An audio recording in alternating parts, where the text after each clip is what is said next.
Hello and welcome to episode 44, the redo of The Gift of the Gap.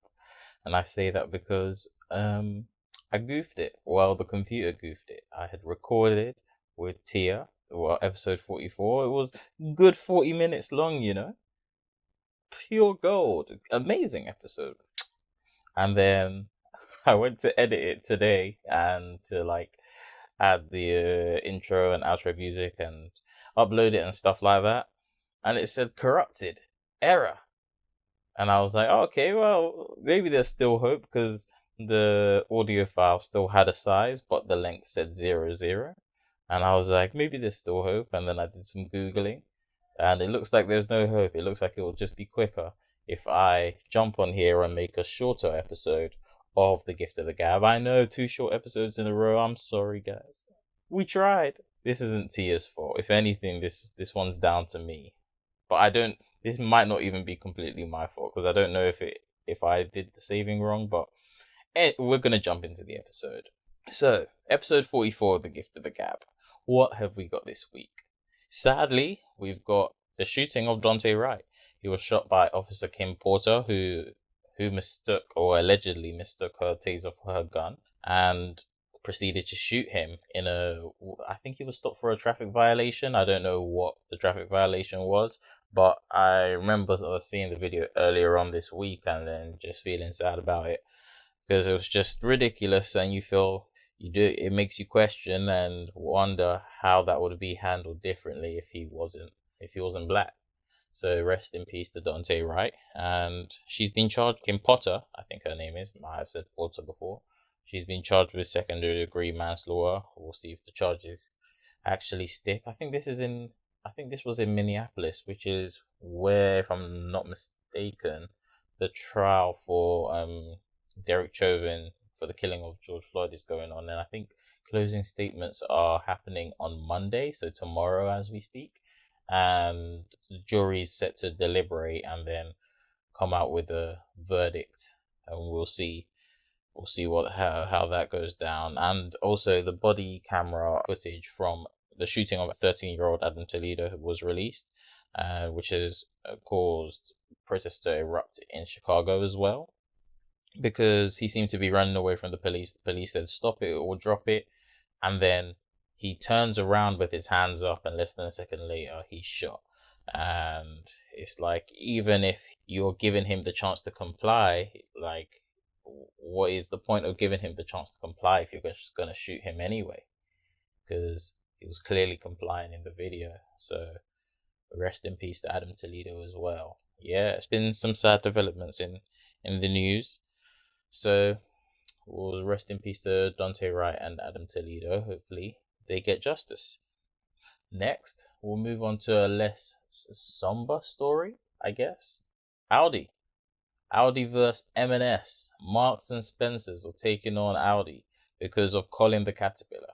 So they're saying Audi's copying Colin the Caterpillar by... This is rather funny. They're saying Audi's copying them because they've got Cuthbert the Caterpillar, who, if you look at him, looks like Colin's, less successful brother or cousin. And Audi, if you don't know, or if you haven't been Audi, I believe there's Audi in the US. I know there's Audi in the UK, and I'm pretty sure there's Audi in Germany because I think it's a German shop.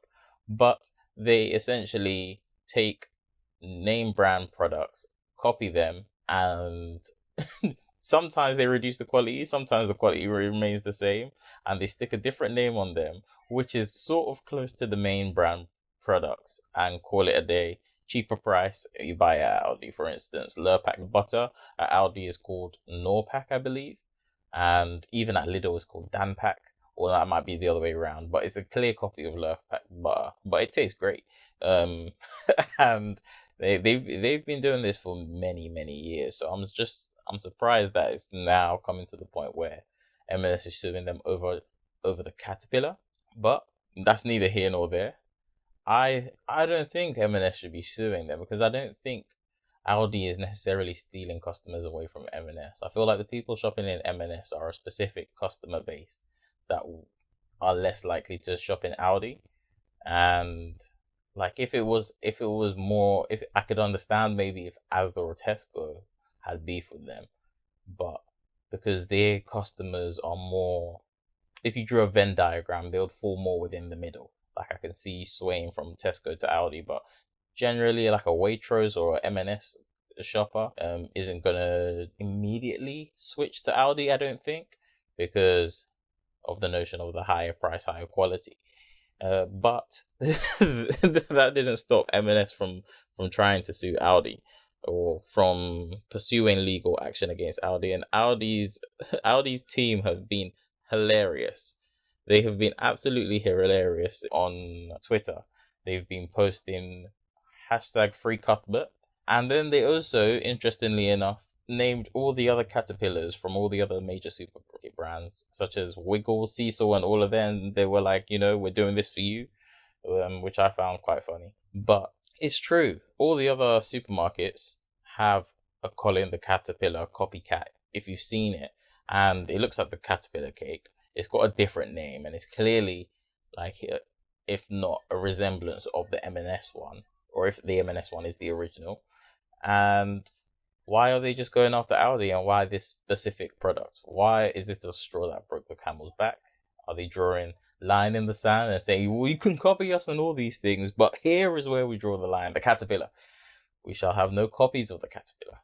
But, strange people do strange things, and that's what's happening at Audi and M&S. I wish them the best, but we'll see what happens with it. And you know what, I'm on Audi's side. Bring the good quality products for cheaper. It doesn't always slap, but sometimes you can't tell the difference between some of the products. Sometimes you can, but sometimes you can't. And I respect the cheapness of the of the products.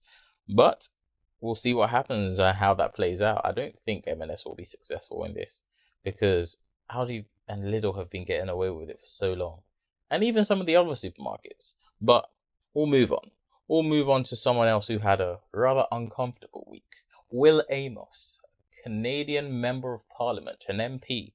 He was spotted in a state of undress during a parliamentary video call on Wednesday. So he was spotted butt naked. And this is the struggles of working from home. You talk about working from home, and everyone's like, you got it easy. Oh, it's lovely, and it's this and it's that. And you are absolutely right. You're absolutely right. It is fantastic working from home. But the only thing is, you are your own worst enemy. It's so easy to become distracted and so easy to become fat, for lack of a better word, because you're surrounded by temptation. There's no judgment, especially if you're home alone. If you get up and go for a snack, and you can just have Netflix on the whole time, and sometimes you can get distracted, or sometimes you're having a quiet day and there's no one watching specifically over your shoulder, physically over your shoulder, unless they're like watching your screen. I don't know, but it's easy to get distracted, and it's easy to forget where you are. And that happened to Will Amos. He was in a parliamentary video call, and he didn't know. He must have thought the camera switched off and decided to change his clothes right in front of the camera, exposing his bare derriere for all of his other politician friends to see. And he tweeted, I made a really unfortunate mistake today, and obviously I'm embarrassed by it. My camera was accidentally left on as I changed into my work clothes after going for a jog. I sincerely apologize to my colleagues in the House. It was an honest mistake and it won't happen again. And it's a bit too late for that now, isn't it, Will? Or should I call you Willie? But it's a bit too late for that. I'm sure it probably was maybe an honest mistake, but just always treat the camera like it's on, even when it's off. That's why everyone should invest in one of those webcam sliders, or even before that, if you don't even have a webcam slider, piece of tape, piece of paper, stick it in front of your webcam. How often do you use the webcam on your laptop? For the majority of people, it is like an optional accessory that probably didn't even need to be on the laptop. Not many people usually use the webcam on their laptop unless it's for work purposes. And even then, I prefer not to have my face on work calls, because sometimes I'm dressed in my I'm dressed in not smart work attire for the meeting. Like, I'm dressed in clothes, but they're not like suitable for a serious meeting. Although I'm being serious in the meeting. But yeah, so I vote. I don't know why I vote. Well, I hope this doesn't happen to me or to anyone in my calls. And wish him the best of luck, you know? Wish him the best of luck with it. Tia had some questions for the pod, which we did, and I have to redo. I haven't yet told her the bad news. I'm a bit scared, so I don't know if I'm gonna leave her to find out with you guys, or now I'll probably tell her before. But no, I'm not scared of telling her. But it was a really good episode, and I just feel so bad for her, for us. But yeah, she had some good questions. She said, "What is something about life that people don't appreciate as much as they should?" And I think her answer, I'll now share it with you, is that she said time. She said people don't appreciate the time you have in life, like whether it's doing mundane things or doing things you're excited about, until like there's a basically a countdown on your time. That's when you really start to appreciate every minute, every second, everything you do. And it's interesting because I did watch a TED talk a few weeks ago, and he displayed like a picture that showed a chart of like boxes, and each box represented a week. And when he zoomed out and like there was just a page full of boxes, he said this is the amount of weeks that the average person on earth lives. So for if you live to the age of 78 or whatever that age was, this is the amount of weeks you will live. And it didn't look like that much when you saw it visually on the page. And sometimes I'm guilty of this as well. You have a bad week, whether it's at work or whatever, and you just like wish it away. It's like, oh, I can't wait for the week to come to an end. And it's just like, that's a week gone. Yeah, that's a bit deep, but I thought her answer was really profound.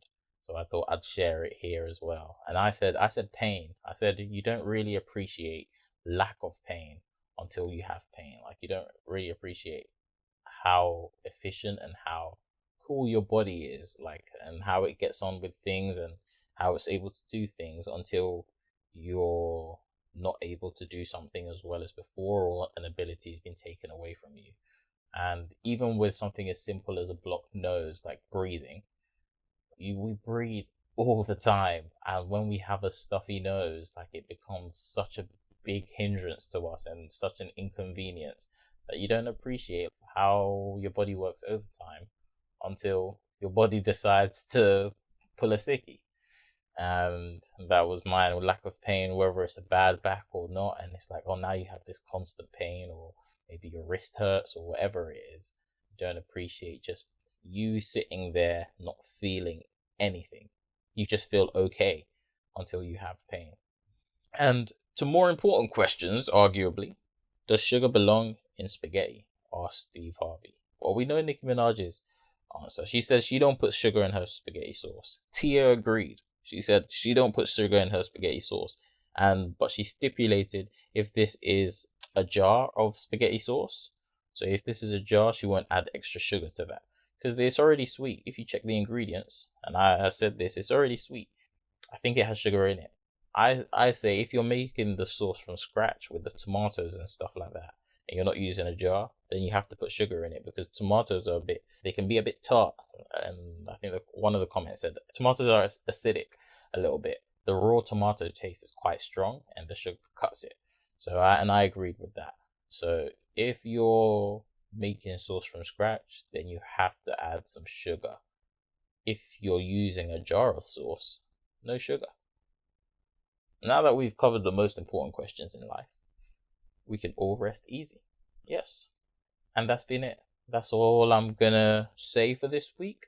I've gone through the episodes. I'm so sorry, guys, that I lost, or the computer lost the episode, but I'm responsible for the computer, so it falls back on me. Yeah, I'm sorry that it's another shorter episode. I hope you are enjoying it. Maybe you're enjoying the bite-sized episodes. But let us know in the comments down below. Tell a friend to tell a friend to tell a friend. That was Tia. She said it in her head. Wherever she is. And don't forget to like, comment, and subscribe. Let us know if you put sugar in your spaghetti sauce and what you think people don't appreciate about life. And tell us any stories you've got, anything you want us to cover on the pod. Leave your comments down below and we'll get to them. Thank you for listening. You can find us on all social media at PT Smalltalk and the podcast The Gift of the Gap, everywhere podcasts are found. Adios.